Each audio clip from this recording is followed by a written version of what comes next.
आं बे समाव दंफैयो बाक्सा जिल्लानि सिङाव थानाय खारिजा बिजनियाव दंफैयो आं बे समाव देग्लाय खारिजा बिजनि गुदि बर' थुनलाइ आफादा सनाथि मायथाइखौ बिथांमोना सानथामनि हाबाफारिजों 16, 17 आरो 18 सानथामनि हाबाफारि बिथांमोना गाजा गोमजायै खुंनो थाखाय साखा फारा जादों आरो बिथांमोना बे 16 नभेम्बर बर' थुनलाइ आफादनि जोनोम सानाव बिथांमोना माखासे हाबाफारि लाफानाय जादों होननानै बिथांमोना जोंनिसिम मिथिहोदों।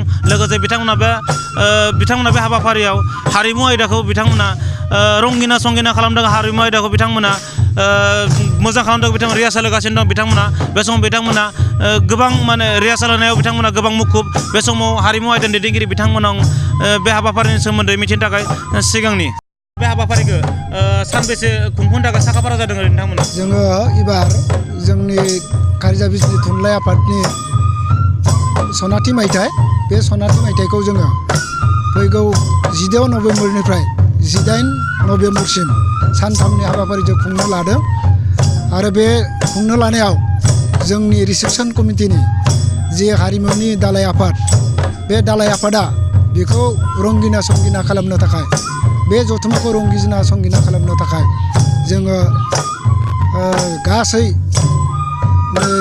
जोङो मथा-मथि जोङो 4 सप्ताहसो जाबाय।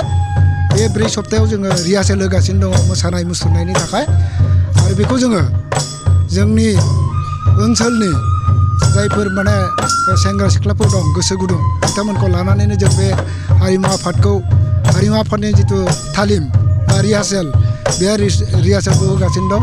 बिनि हेफाजाबै जोङो जोंनि जे खारिजा बिजनिनि जे दा फैगौ जिथु सनाथि मायथाइ बे सनाथि मायथाइखौ रायजोफोरनि हेफाजाबजों जोङो जोंनि बे हारिमु जिथु दिन्थिफुंनाय बे दिन्थिफुंनायजोंबो जोङो रंगिना संगिना खालामनो लानाय जादों।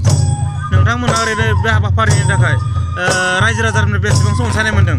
जोङो बे जथुम्माखौ एबा बे सनाथि मेथाइखौ खुंफुंनो थाखाय जोंनि ओनसोलनि गासै रायजो राजानिफ्रायनो रां खेन्दा खांनानै बा सोरबा गोसो गुदुङै जि अनसुंथाइ होनाय बे अनसुंथाइनि हेफाजाबैनो जोङो बेखौ खुंफुंनो नागिरदों आरो लोगोसे बिथांमोना जोंजों राङैबो बा गावनि मोदोमखौ होसोनानैबो जोंखौ हेफाजाब होदों। बे समाव नोंथाङा मा बुंनो सानो? गासै रायजो राजाफोरनिसिम मा मेसेज होनो सानो नोंथाङा?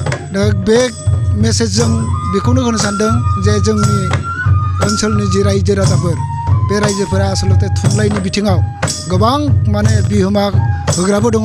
लोगोसे थुनलाइखौ जों मोजां मोनो बेखौ जोङो आन्दाज मोन्दों आरोखि बिथांमोननि हेफाजाब नुनानै।